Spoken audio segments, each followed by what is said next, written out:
All right, hey everybody, Miss Lynch here.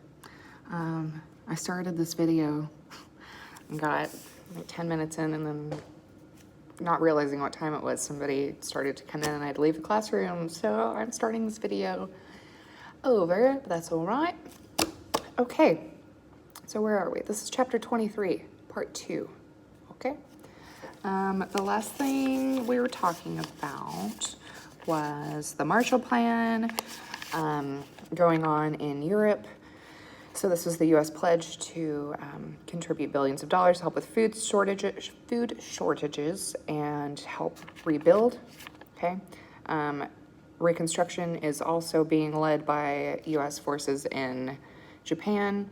So yeah, that's kind of where we were. All right. Okay, so we are going to bounce back over to, oh, I'm way across the room. I hope this works. Yes, okay. We're going to bounce back to Europe, and I'm going to start off with Berlin. All right, so let's talk about the Berlin blockade. Okay, so if you will remember the tail end of World War II on the European front, it all culminates in Berlin. All right, so Berlin will remain a focal point for the early years of the Cold War, okay? Okay. Coming out of the war, Berlin was divided. First 4 zones, and then the 2 east and west that we will mostly come to know. But coming out of the war, divided between British, French, US, and Soviet zones. Alrighty. And in 1948, the Soviets cut off road and rail traffic from the other zones, so American, French, British. They, cut off traffic to these zones after the US, the French, and the British brought in their own currencies into their zones, okay? This upset the Soviet Union. And, so they halt all incoming and outgoing traffic. So to get around this, we then have an Allied airlift, so dropping in supplies, okay? In 1949, the Soviet Union tested its first atomic bomb, not knowing, what the future of the use of atomic weaponry would look like, since the U.S. had dropped 2 bombs on Japan. Okay, so 1949 Soviet Union tests their first bomb. And then they also lift the Berlin blockade that year. But like I said, divisions will remain in place through the end of the Cold War, so till 1991. But Germany and Berlin are divided east and west, all right? Democratic versus communist, all right? So we then have NATO, so the North Atlantic Treaty Organization, which was formed and pledged mutual defense against the Soviet Union, right? So, this will exist as our main governing body in regards to the Cold War for the next few decades, okay? So we have NATO, and then the Soviet equivalent that is signed is called the Warsaw Pact, okay? Alrighty. And then we have the Korean War. All right, so all of that, what's happening with Russia, that's 1949. So 1950, we have the beginning of the Korean War. Okay, during World War II, Korea had been occupied by Japan, which makes sense. We talked about how strong the Japanese military was, and their invasion into Manchuria, into China, okay? And so we see this in Korea also. In the post-war era, Korea is divided into Soviet and American zones, all right, north and south. This is June 1950. The North Korean army invaded the south, hoping to reunify the country under communism. And after that invasion happens, as part of the US policy of containment, the United States vowed to repel this communist force, okay?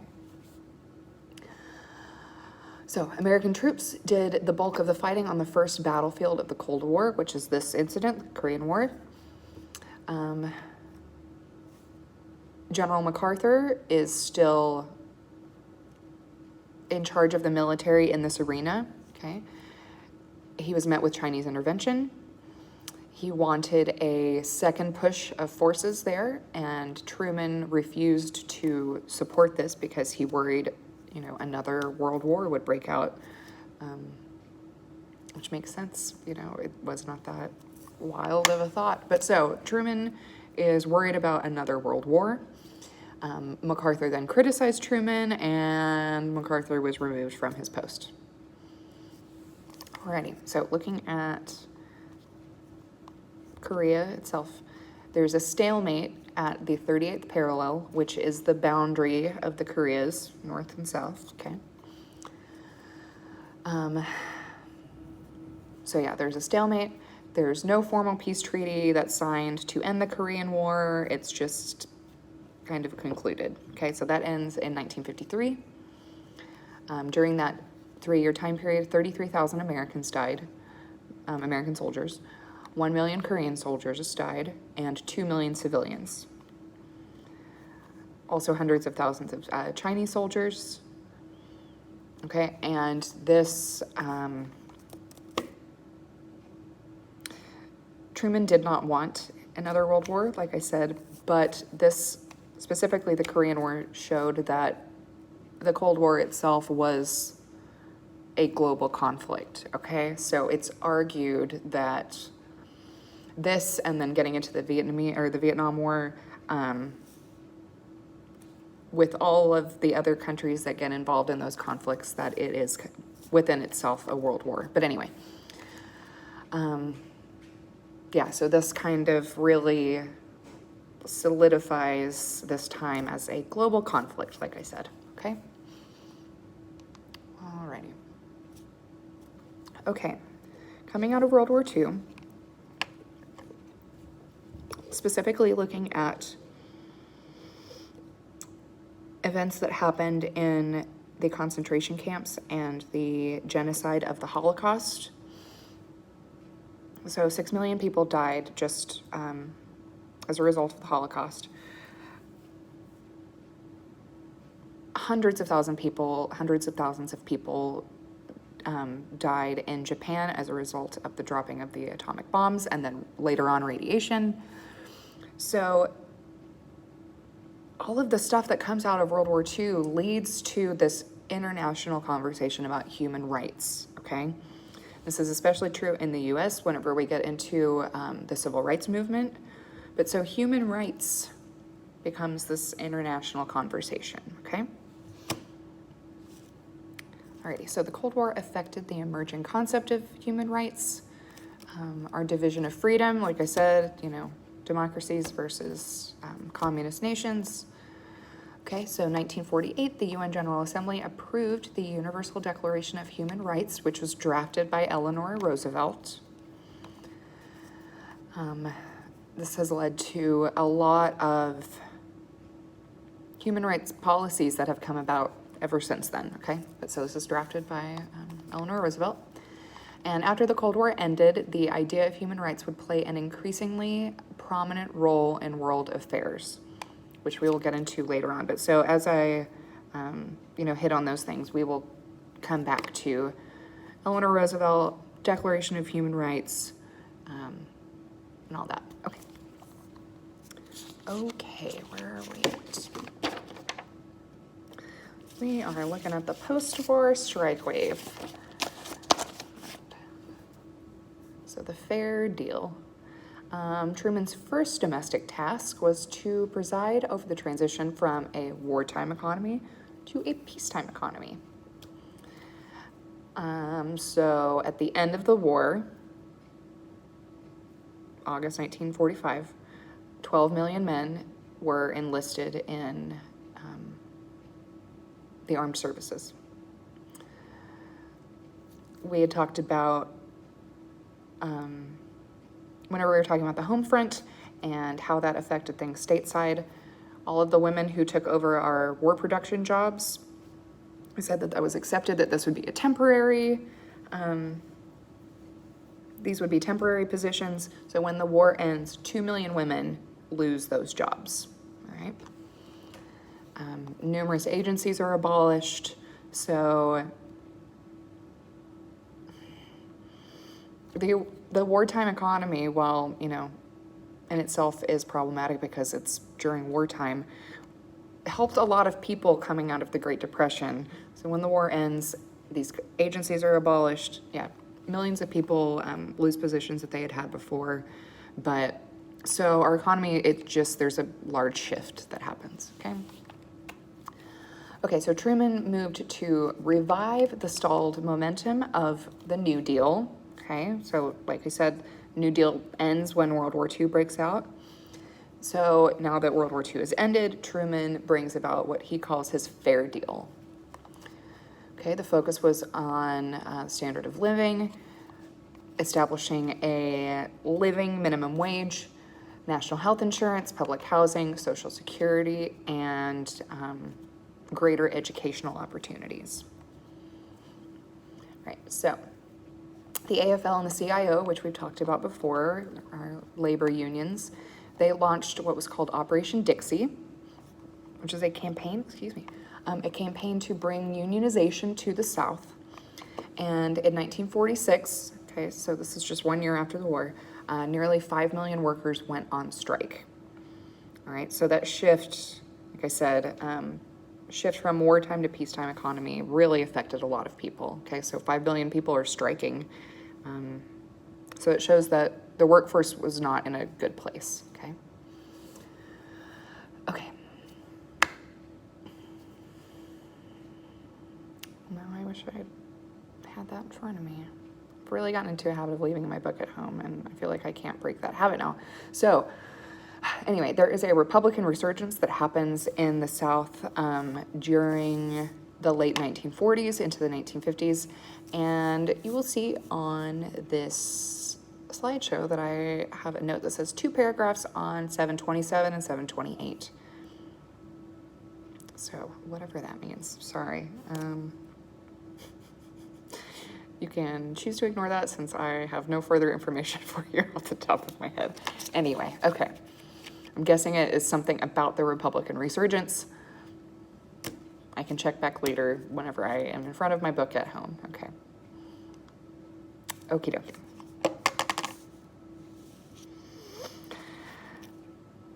So let us talk about communism just a little bit more. Okay, the anti-communist crusade. The Cold War encouraged a culture of secrecy and dishonesty, which goes back to our earlier waves of the Red Scare. You know, people could pretty easily be accused of being communists for a variety of different things, which we will talk about here in a second. But so this air of secrecy and dishonesty is kind of how the Cold War is remembered, all right? So this begins in the 50s. By the time we get to the 80s, you know, people mostly think of the CIA. They think of espionage. All of this subversion that comes about. Okay, so this is the secrecy. I don't know if any of you guys ever watched The Americans that was on FX. It is an awesome show. It's so good, and just kind of aired during a time when lots of other amazing shows were on, so it kind of passed under the radar, but it's so good. And it takes place in the 80s, early 80s, tail end of the Cold War, and it's about 2 Russian spies, Kerry Russell and Matthew, I can't think of his name, Reese, who come over to the United States in the 60s and work on establishing this American persona. So by the time the show starts, it's in the 80s, so they're like in it, and they have kids, and they live in DC, and it's just all of this Cold War era stuff, and it's so good. Anyway, do recommend. Okay, but so, yeah, our culture of secrecy and dishonesty. And again, with the 2 paragraphs on 727. Okay. Anywho, okay, so the conflation of communism with opposition to freedom at home began with President Truman's loyalty review program. You know, like I said, it's just the mentality of you're with us or you're against us, basically, okay? But yeah, so there are loyalty review boards that come about, which is not surprising. Just going back real quick, whenever we were talking about Japanese internment camps, individuals who were being held in these camps were forced to sign loyalty oaths to the United States, okay?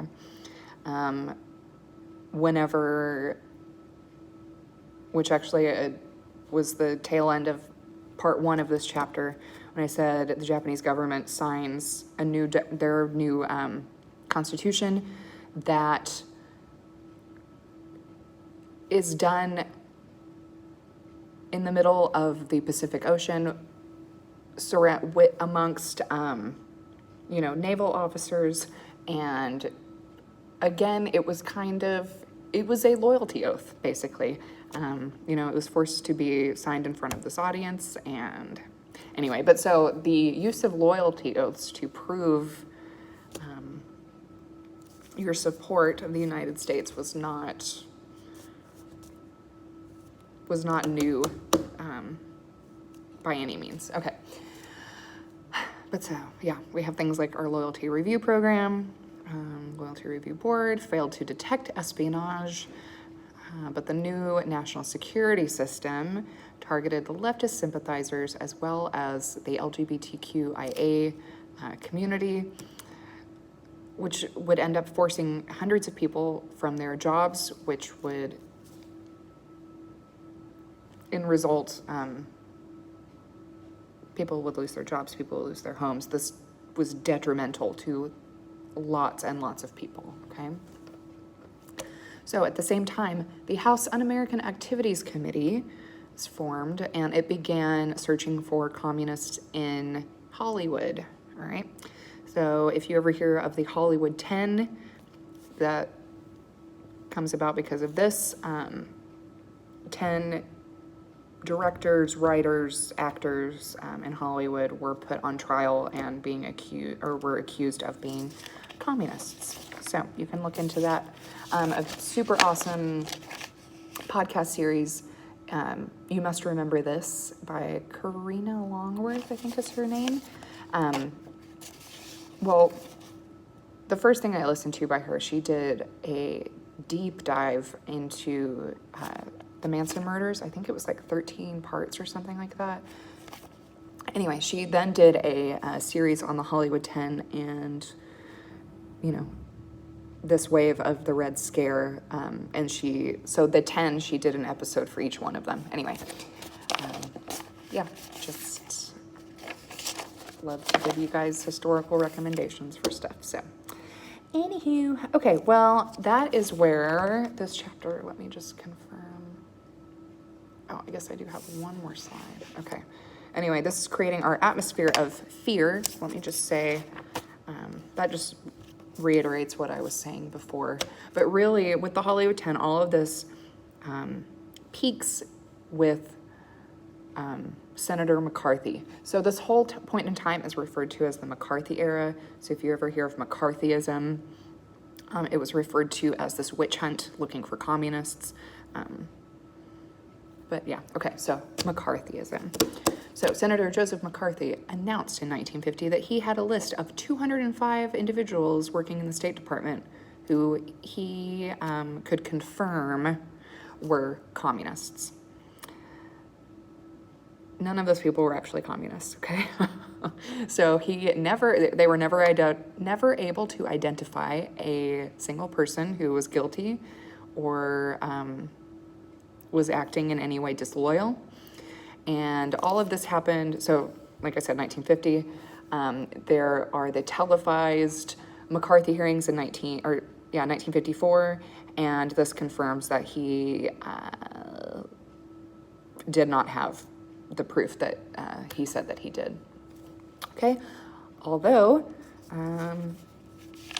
people don't seem to mind too much, and it leads to the spread of anti-communism across the nation, okay? There are local anti-communist groups that form and force public libraries to remove books that they consider to be un-American. There are book burnings, okay, all that fun stuff. People love to riot, okay? So most Americans accused of being national security threats during this time were mostly just liberals. They were left-leaning, and this was considered to be unpopular, so therefore they were labeled as communists, okay? And then again, I have a lovely paragraph note for you guys that I cannot further explain because I don't have my book in front of me because I'm a dummy. Anyway, I would like for you to please look at the last paragraph of this chapter. I made a note for a reason, so I'm guessing something pertinent. All right, so this is the beginning of the Cold War. Like I said, this isn't going anywhere. We will not see the end of this until 89, 91. But yeah, so this will set the tone for this whole generation of, yeah, and especially as we get into the youths of this time will be the individuals who go off to fight the Vietnam War. So we will talk about that more later. Okay, if you guys need anything, please let me know. And otherwise, I will see you back here for chapter 24. Okay, bye.